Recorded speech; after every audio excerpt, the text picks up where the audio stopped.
Hello, dear students and friends. I welcome you all to my YouTube channel English with Pradyum Kumar.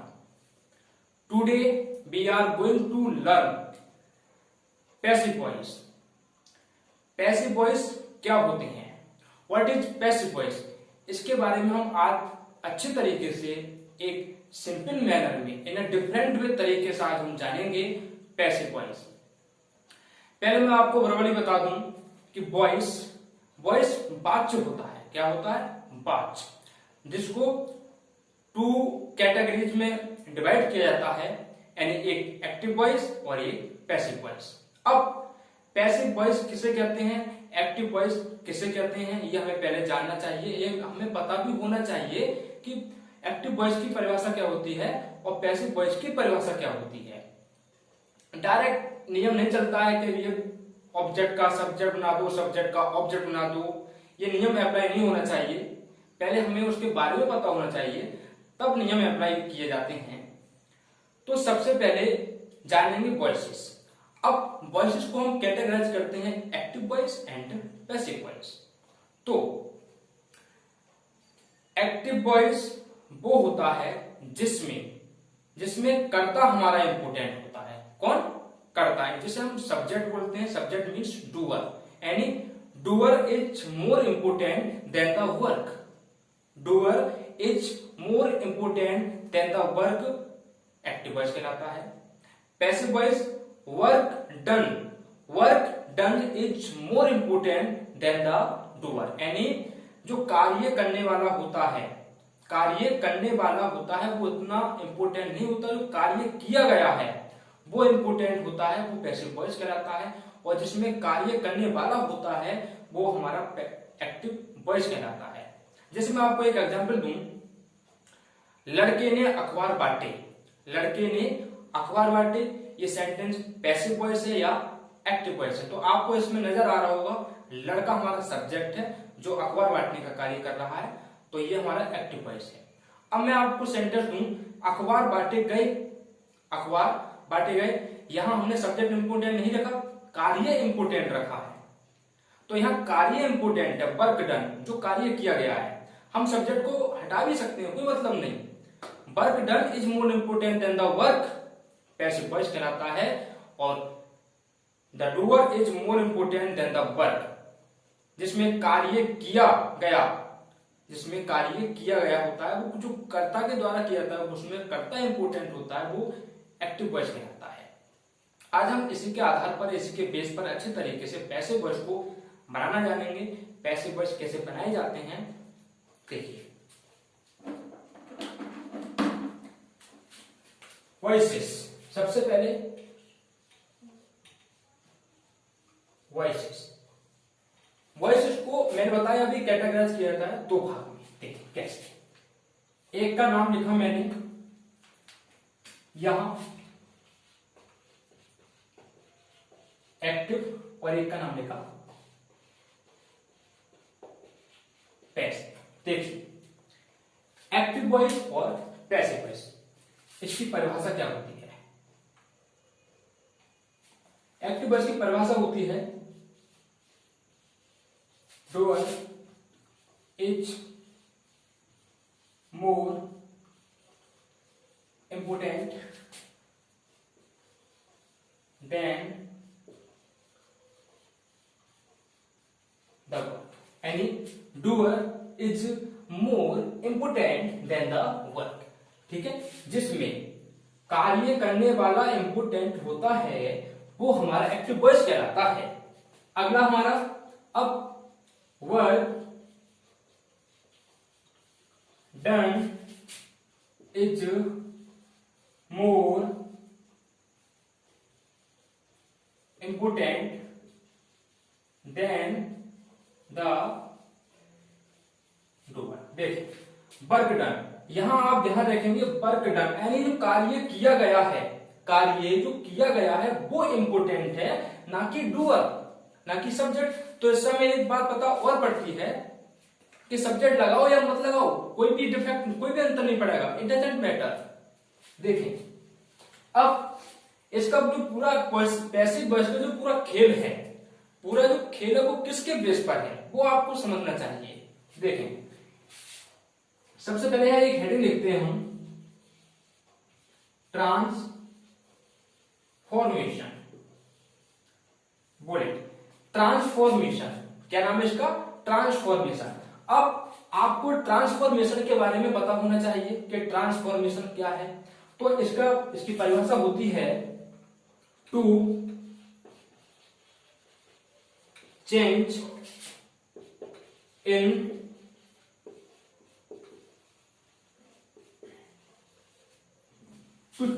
The structure what the meaning does not change।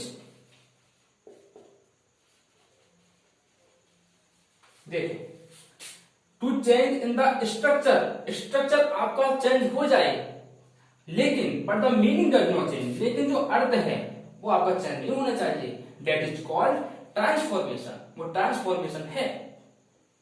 यानी इसमें पूरा जो खेल है देखिए वो है स्ट्रक्चर का। किसका है? स्ट्रक्चर। यानी स्ट्रक्चर आपको आता है, टेंस आपको आता है, तो बड़े आप इजिली से वेरी वेरी नाइस तरीके से आप बना सकते हैं पैसिव वॉइस। ठीक, देखिए स्ट्रक्चर में क्या है, एक हमारा सेंटेंस है एडजेक्टिव सेंटेंस, जिसे हम असर्टिव भी बोलते हैं, प्रोनाउंसिएशन सेम है। देखें, मैंने यहां लिखा एडजेक्टिव सेंटेंस, सभी जानते हैं ये एडजेक्टिव सेंटेंस है, और इसका आप एक स्ट्रक्चर भी जानते हैं, सब्जेक्ट प्लस वर्ब और plus object. Subject verb object, ये इंग्लिश का नियम है, सब्जेक्ट वर्ब ऑब्जेक्ट। अब इस स्ट्रक्चर के आधार पर हम अभी पैसिव वॉइस का नियम बनाएंगे।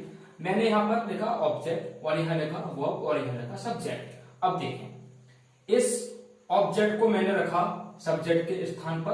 किसके स्थान पर? सब्जेक्ट के स्थान पर। ठीक है, अब यहां पर है वर्ब। क्या है? वर्ब। इस वर्ब को मैं नाम दूंगा चेंज्ड हेल्पिंग वर्ब। क्या नाम लिखा? Changed helping verb. और प्लस यहां पर आएगी सुइटेबल प्रीपोजिशन। क्या आएगा? Suitable preposition. और प्लस ये जो हमारा सब्जेक्ट है वो बन जाता है एजेंट। क्या बन जाता है? एजेंट। यानी जो प्रीपोजिशन के साथ जो मिलकर बनता है वो क्या बन जाता है? एजेंट। क्या बन जाता है? एजेंट। तो आप इस सूत्र को याद रखेंगे। देखें, सब ऑब्जेक्ट को रखते हैं सब्जेक्ट के स्थान पर, और जो हमारी वर्ब होती है वो चेंज्ड हेल्पिंग वर्ब कैसे कैसे बदलती है उसका भी हम रीजन जानेंगे। और यहाँ सुइटेबल प्रीपोजिशन, यानी सुइटेबल प्रीपोजिशन, क्रिया को जो सुइटेबल प्रीपोजिशन चाहिए वो लगाई जाती है। बाय से मतलब नहीं कि बाय लगती है, बाय लगाते हैं सभी पैसिव वॉइस में, ठीक है ना, तो वो रखना नहीं है। और जो हमारा सब्जेक्ट है वो बन जाता है हमारा एजेंट। जब तक आप इसे नोट करें,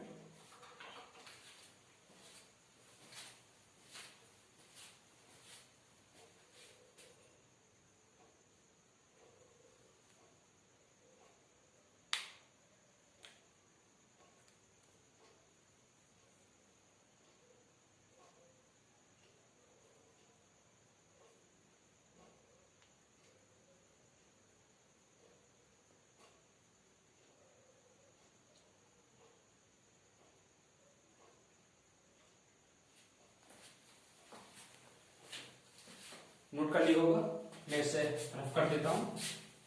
देखिए, अब हम जानेंगे कि जो हमारा स्ट्रक्चर है, स्ट्रक्चर आधार पर, टेंस के आधार पर जो हमारे पैसिव वॉइस बनाए जाते हैं वो किस प्रकार से बनाए जाते हैं। अब हम समझेंगे। देखिए,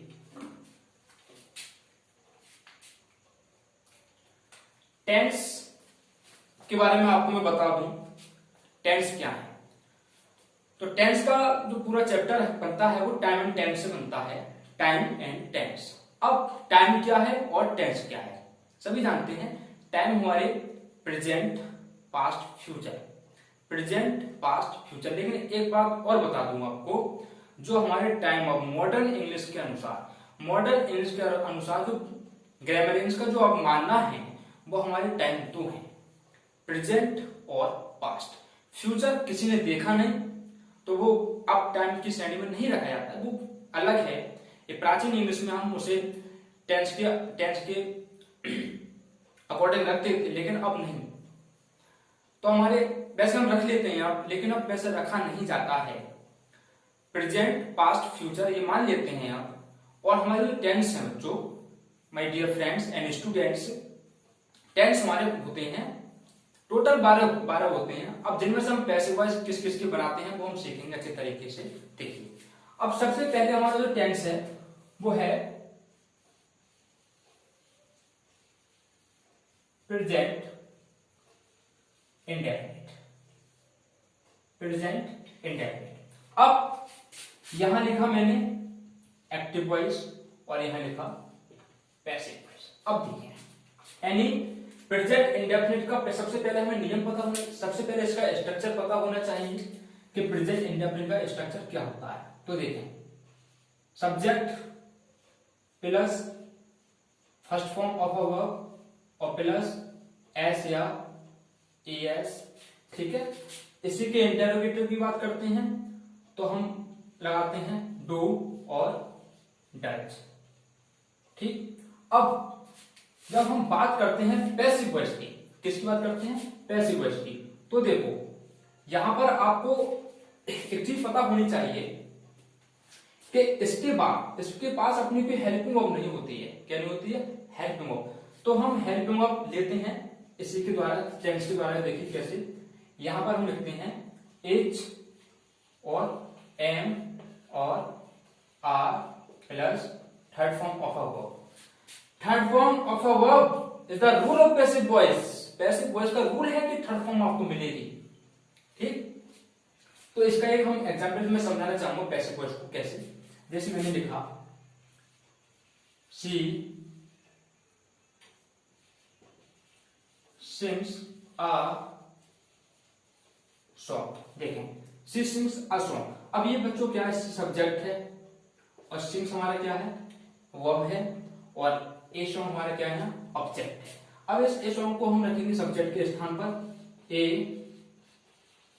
सॉन्ग ए प्रेजेंट इंडेफिनिट थर्ड फॉर्म, शन वाई हर, ठीक है। ये हमारा पैसिव वॉइस बन गया, ठीक, प्रेजेंट इंडेफिनिट का। A song is sung by her, simple है बिल्कुल। देखिए आ गया। इसके जो जितने भी मैं नियम है, जितने भी टेंस है, उसको कराने के बाद आपके लिए मैं एक्सरसाइज के द्वारा सेंटेंस भी बताऊंगा। अब देखिए, अगला जो हमारा टेंस आता है, अगला जो हमारा टेंस आता है वो आता है प्रेजेंट कंटिन्यूअस। कौन सा आता है? प्रेजेंट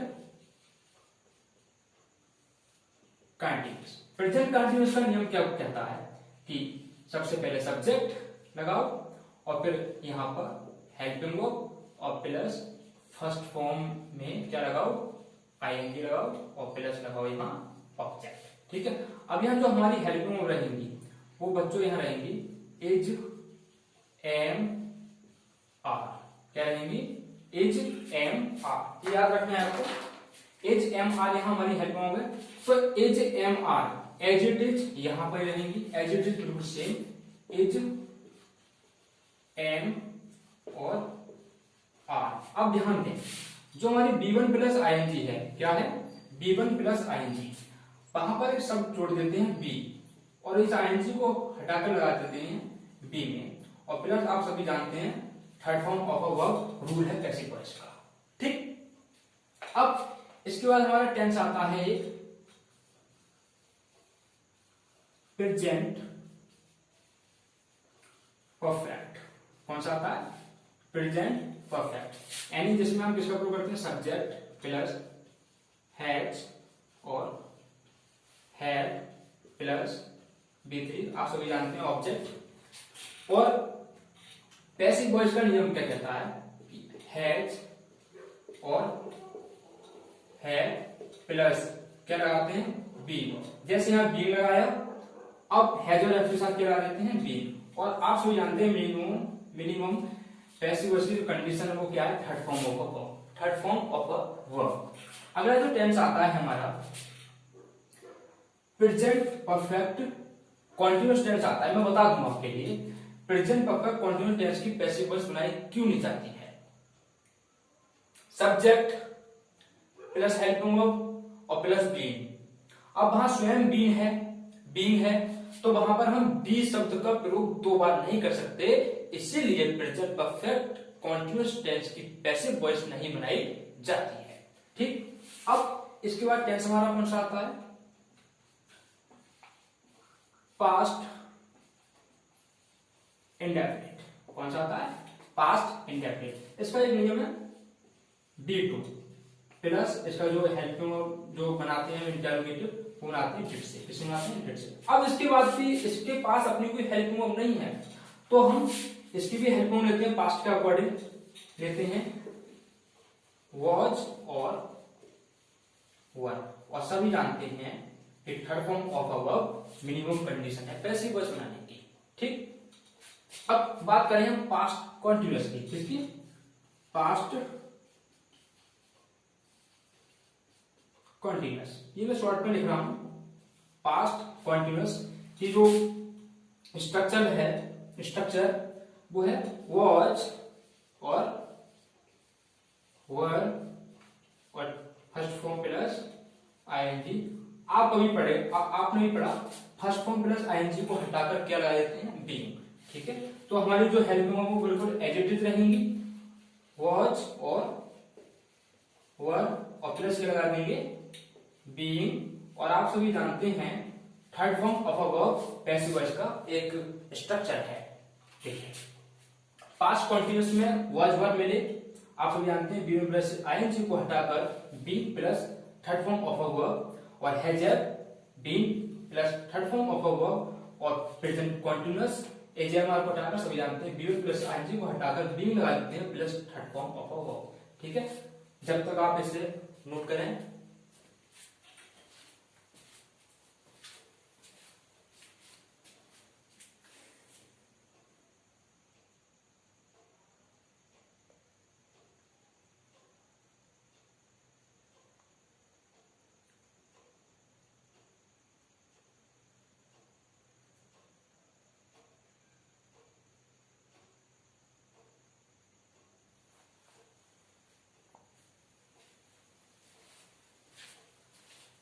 समझ वीडियो होगा और इसकी शॉट भी ले लिया करो। ठीक है, हाँ देखिए आगे देखते हैं हमारा जो अगर टेंस है उसके बारे में हम बात करेंगे।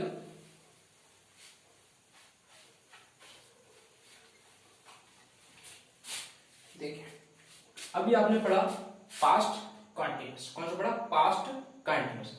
अब इसके बाद आता है हमारा पास्ट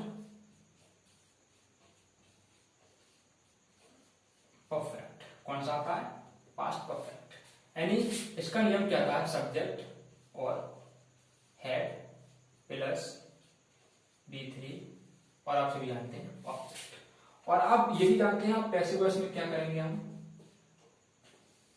पैसिव वॉइस में क्या करेंगे कि हेड प्लस जैसे हमने हैज और हैव के साथ बीन लगाया था वैसे ही बिल्कुल इसके साथ, और सभी जानते हैं third form of a verb minimum condition है पैसिव वॉइस बनाने की।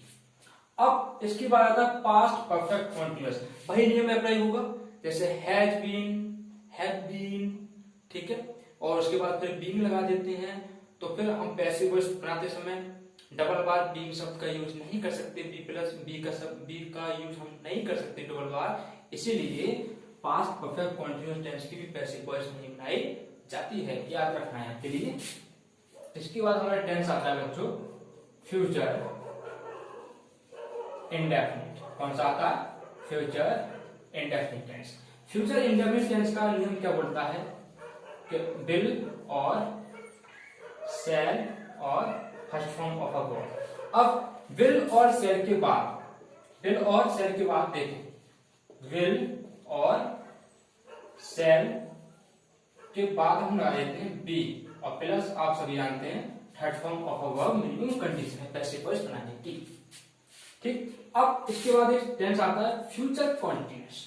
Future continuous. और फ्यूचर कंटिन्यूअस का भी नियम आप सभी जानते होंगे, विल बी और शैल बी। और जब आप पैसिव वॉइस बनाओगे तो डबल बार बी शब्द का यूज आप नहीं कर सकते, इसीलिए फ्यूचर कंटिन्यूअस टेंस की भी पैसिव वॉइस नहीं बनाई जाती है। इसके बाद टेंस आता है हमारा फ्यूचर परफेक्ट। कौन सा आता है? Future perfect. तो ये देखना, फ्यूचर परफेक्ट में क्या होता है? विल और शैल और हैव। इसकी पैसिव वॉइस बनाते समय क्या करेंगे? बस विल और शैल प्लस क्या? विल शैल प्लस हैव और जोड़ देंगे बी और third form of verb. Minimum condition है पैसिव वॉइस की। तो यहां पर हमें याद आया कि जो टेंस हैं हमारे वो टोटल है बच्चों कितने? 12। कितने हैं? 12। ठीक है, जिसमें से आपकी पैसिव वॉइस कितने की बनाई गई है और माइनस कर दिया हमने 4, बराबर कितने बचे हमारे? 8। यानी 8 वाक्यों के पैसिव वॉइस बनाए जाते हैं, जिनमें 4 वाक्यों के पैसिव वॉइस नहीं बनाए जाते हैं। और आपको ये भी पता पड़ गया होगा क्यों नहीं बनाए जाते हैं। Now concept is clear. I hope आप इसका स्क्रीनशॉट ले सकते हैं।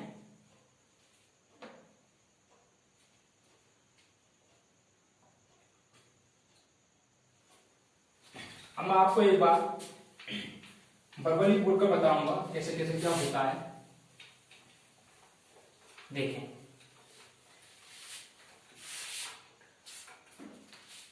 जब हम टेंस की पैसिव वॉइस बनाते हैं, सबसे पहले बात करें प्रेजेंट इंडेफिनिट की। तो प्रेजेंट इंडेफिनिट टेंस के पास अपनी कोई हेल्पिंग वर्ब नहीं होती है, इसलिए हेल्पिंग वर्ब को चुनते हैं इज, एम, आर। सब्जेक्ट के अकॉर्डिंग, सब्जेक्ट सिंगुलर इज आएगा, सब्जेक्ट प्लुरल तो आर आएगा और आई के साथ एम। और मिनिमम कंडीशन है पैसिव वॉइस बनाने की थर्ड फॉर्म। और बात करते हैं प्रेजेंट कंटिन्यूअस की, तो उसके साथ एज, एम, आर प्लस बी1 प्लस आईएनजी का प्रयोग करते हैं। वहां पर हम फर्स्ट फॉर्म प्लस आईएनजी, तो उस आईएनजी को हटाकर ये बेस फॉर्म है हमारे बी, उसमें हम आईएनजी लगा देते हैं और प्लस थर्ड फॉर्म का यूज करते हैं। और is, am, are as it is हमारी क्रिया रहती है वर्ब्स। उसके बाद आता है हमारा प्रेजेंट परफेक्ट। हैज, हैव के साथ हम बीन का यूज करते हैं और मिनिमम कंडीशन पैसिव वॉइस बनाने की third form of a verb. और प्रेजेंट परफेक्ट के बाद आता है present perfect continuous. Present perfect continuous tense की पैसिव वॉइस इसलिए नहीं बनाते हम क्योंकि वहां पर बी शब्द का डबल बार यूज नहीं कर सकते। ठीक है, और फ्यूचर, अब इसके बाद आता है पास्ट इंडेफिनिट। पास्ट इंडेफिनिट का नियम है second form of a verb, और इसकी जो नेगेटिव बनाते हैं, इंटरोगेटिव बनाते हैं, वो डिड का प्रयोग करके हम बनाते हैं। तो इसके बाद इसके पास में अपनी कोई हेल्प नहीं होती है, इसलिए हम हेल्प चुनते हैं पास्ट के अकॉर्डिंग वॉज और were plus third form of a verb. Past continuous was were plus बी1 फर्स्ट फॉर्म प्लस आईएनजी को हटाकर एक हमारी बेस फॉर्म है बी प्लस आईएनजी और third form of a verb past continuous. Past perfect आप सभी जानते हैं, subject plus had plus third form of a verb. और हेड के बाद भी पैसिव वॉइस बनाते समय क्या लगा देते हैं? बीन, यानी हेड प्लस बीन और third form of a verb ये हम लगा देते हैं। और इसके बाद आता है हमारा पास्ट परफेक्ट कॉन्टिन्यूअस। आप सभी जानते हैं डबल जगह डी शब्द का यूज हम नहीं कर सकते, इसलिए पास्ट परफेक्ट कॉन्टिन्यूअस टेंस की पैसिव वॉइस नहीं बनाई जाती है। फ्यूचर इंडेफिनिट टेंस में विल शैल के साथ be plus third form of verb का यूज करते हैं। और फ्यूचर कॉन्टिन्यूअस टेंस की पैसिव वॉइस इसलिए नहीं बनाई जाती है क्योंकि वहां डबल बी शब्द का यूज नहीं कर सकते हम। फ्यूचर परफेक्ट के साथ विल हैव, शैल हैव के साथ बीन जोड़ देते हैं। ये हमारे नियम है, ये टेंस है। अब हम समझेंगे स्ट्रक्चर के आधार पर प्रीपोजिशन का यूज कैसे किया जाता है। देखें, प्रीपोजिशन, जैसे कुछ मैं प्रीपोजिशन लिखूं, मुख्य प्रीपोजिशन सुइटेबल, जैसे मैंने यहां पर लिखा वाई, क्या लिखा? वाई। तो my dear students and friends, by का यूज हम पैसिव वॉइस बनाते समय लिविंग के साथ करते हैं। किसके साथ करते हैं? लिविंग। अब इसके बाद जो हमारा आता है विद, क्या आता है? विद का यूज हम विद का यूज करते हैं टूल या इंस्ट्रूमेंट के लिए। किसके लिए? टूल या इंस्ट्रूमेंट, कोई साधन, इंस्ट्रूमेंट इंस्ट्रूमेंट्स, ठीक। और इसके बाद एक प्रीपोजिशन आती है हमारी इन, क्या आता है, इन। इनका जो यूज करते हैं हम, वो करते हैं मीडियम के लिए। किसके लिए, मीडियम, साधन, जैसे हम हिंदी में बोलते हैं जिसमें कोई चीज समाहित हो जाती है, वहां हम इनका यूज करते हैं। और इसके बाद आता है हमारा टू। तो इसकी कुछ मुख्य क्रियाएं हैं, उनके साथ हम इसका प्रयोग करते हैं। सबसे पहले कन्फाइंड, और है ऑब्लाइज, और है प्यारी सी verb know. Confined, oblige, know etcetera. तो टू का यूज करते हैं हम कुछ वर्ब्स के आधार पर। ये हमारे कुछ प्रीपोजिशन है जिनका मुख्य तरीके से सेंटेंस पैसिव वॉइस बनाते समय में यूज किया जाता है, वो अभी हम समझेंगे। तब तक आप इसका इंस्टीट्यूट ले सकते हैं।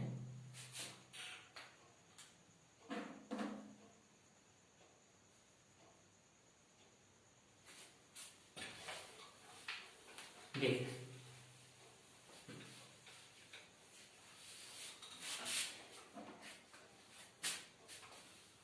मैंने ये लिखा आई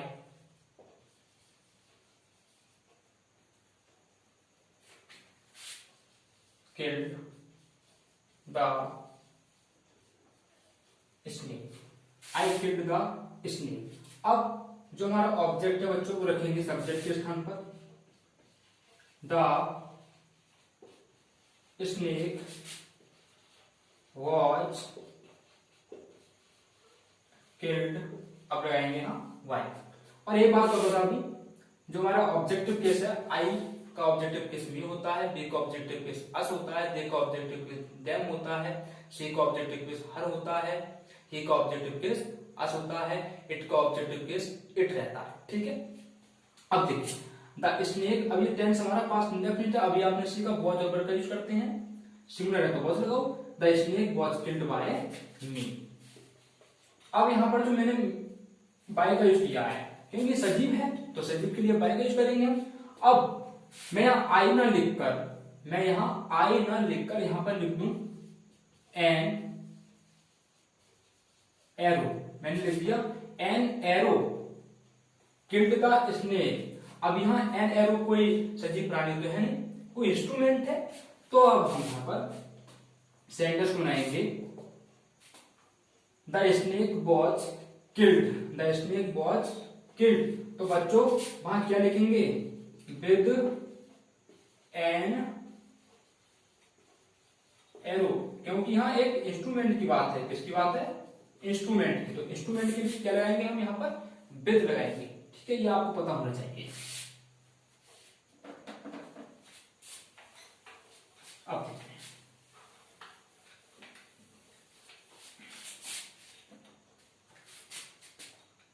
कुछ सेंटेंस में लिखता हूं आपके लिए। राखी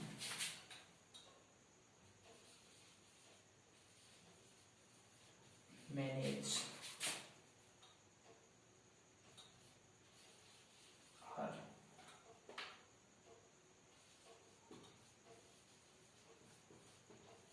situation. You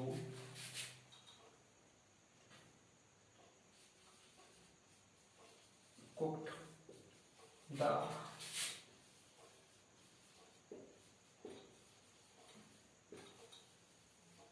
delicious food. I shall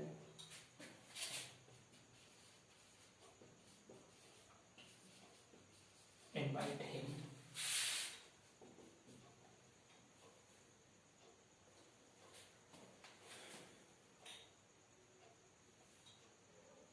you will oblige me, I know you। अब देखते हैं सेंटेंस। राखी मैनेज हर सिचुएशन, ठीक। तो जो हमारा क्या है, हमारा ये ऑब्जेक्ट बच्चों, ये आ जाएगा सब्जेक्ट के स्थान पर। तो क्या लिखेंगे यहां पर हम, हर सिचुएशन इज अब थर्ड फॉर्म लगाएंगे। मैनेज किसके द्वारा की जाती है, सजीव है, वाय राखी। ठीक, आगे देखिए, you cooked the delicious food. The delicious food हमारा पूरा ऑब्जेक्ट है। The delicious food is, sorry past indefinite है, वॉज कुक्ड, वाय सजीव है, तो क्या रहेंगे हम, you. I shall invite him का बनाएंगे सब्जेक्ट, ही विल। अभी बताया था विल और शैल के साथ भी लगाते हैं। He will be invited, why, I का ऑब्जेक्ट क्या होता है, मी। अगला sentence, you will oblige me. Me को बनाए subject, I shall be obliged. अब यहां देखें, ऑब्लाइज के साथ क्या आता है, टू। क्या आता है, टू, बाई नहीं, टू यू। अगला सेंटेंस है, आई नो यू। यू का ऑब्जेक्ट भी ऑब्जेक्ट, सब्जेक्ट भी सेम, यू। इस सेंटेंस है प्रेजेंट इंडेफिनिट। यू आर, इसकी थर्ड फॉर्म होती है नॉट। अब इसके साथ भी बाई नहीं आता है, क्या आता है, टू, यानी आई का ऑब्जेक्ट हो जाएगा यहां पर me. I hope that you understand this chapter very well. आप इसका स्क्रीनशॉट ले सकते हैं।